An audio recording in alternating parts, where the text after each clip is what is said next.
about a computer system, it can be abstractly viewed as a combination of a processor and a memory unit. And the efficiency of your computer system depends upon how the memory is being organized and accessed by the processor efficiently. Now, in order to identify or in order to grade your memory, there are certain characteristics in order to define the efficiency of your memory, which can be the size, the access time, and the per unit cost. As far as the size of your memory is concerned, we require as large as memory possible, right? If we will be having larger memory in our system, we can be able to store multiple programs and performs them, right? Therefore, it will be increasing the efficiency. The access time. The access time is the time taken by the processor to locate the program in the memory. Now that access time should be as low as possible because that will be reducing down the lag between the execution of the process.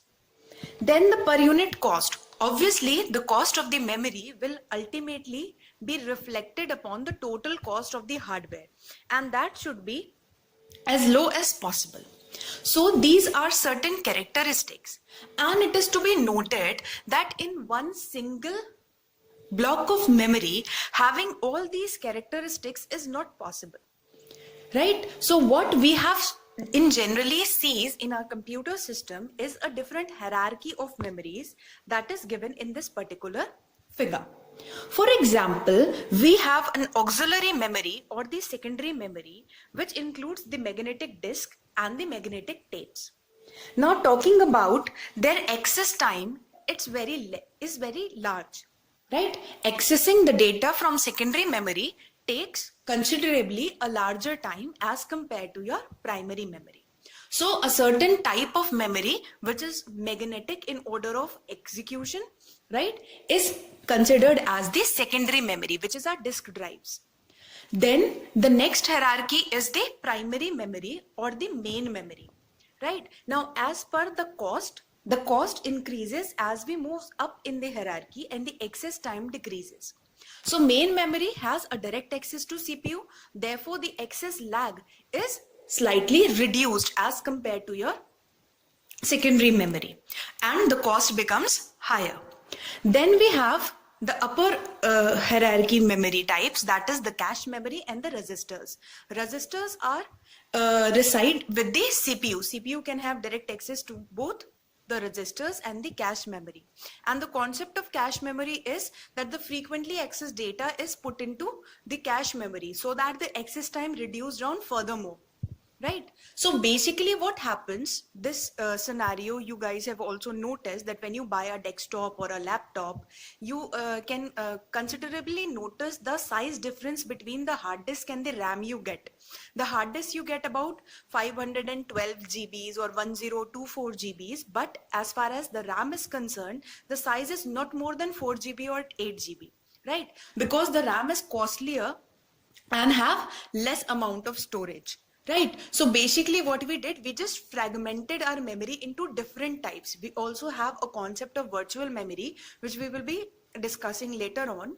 But till now, you need to understand that the memory is divided into different types based on their characteristics. It can be auxiliary memory, primary memory, and of course your cache memory and your registers. Right. So talking about the background of the memory management, it is something like that CPU, main memory and the secondary memory comprises of your computer system as a whole, right? And the work that will be done is as follows. The first task is which data from the secondary memory should come to the main memory and at which location. So here what we need to understand is that when we store a data, we store that data in the disk, right? And the data is to be transferred from your disk to your main memory so that the CPU can access it. You can see the diagram that the main memory has direct access to your secondary memory and your CPU has a direct access to the main memory. Therefore, what you have to do, the data from the secondary memory has to be transferred in the main memory so that CPU or the processor can access it. Right. So the first task that operating system does is to decide when and which data from the secondary memory is to be transferred to the main memory. The next task is CPU generates the address for the data at the secondary memory, but it has access to the main memory. Therefore, operating system has to perform this address translation.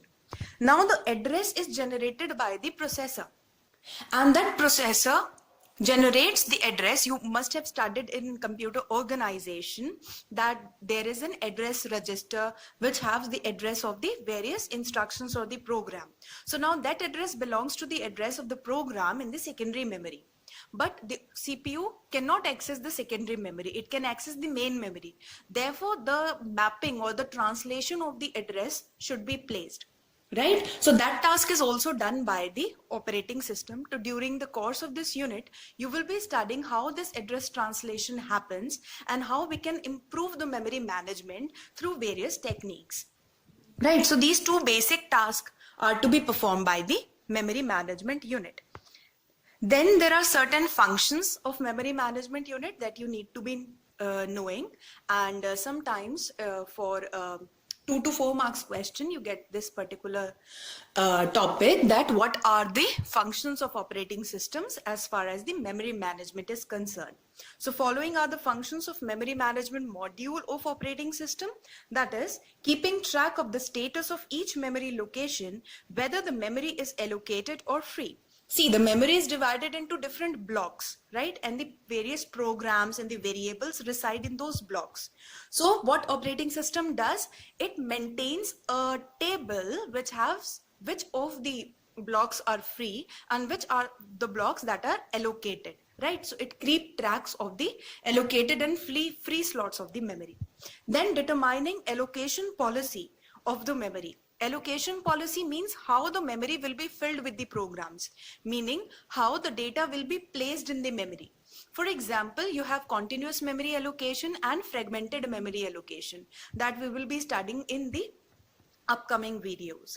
Then memory allocation techniques, memory allocation information updating, providing memory protection scheme, which are very critical to accomplish. So protection and of course the other allocation properties or the methodologies is taken care by the operating system. So these were the certain functions,